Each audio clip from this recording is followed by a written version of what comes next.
Siguro kan ako yaon pa duman sa Pransya hanggang makaabot digdi, ako kahit to siging hilang-hilang.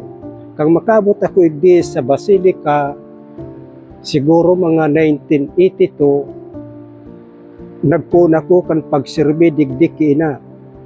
Ngunyan, natabangan niya ako, ninhulit kasi sa kuyang hilang, medyo kakada sirbi ko, nawara-wara ito, sakod na ngunyan, malamang ako na mamati na ako ma-hospital, arog kayan.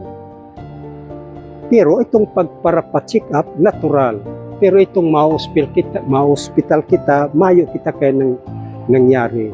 Tapos, siguro man, medyo ako nagkaigo akong aki, ano man sa kuyang aki.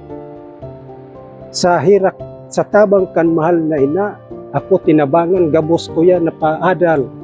Kaya ang sa kuyang mga responsibilidad sa kuyang mga aki, naitaw ko na, tapos na, bala naman sinda.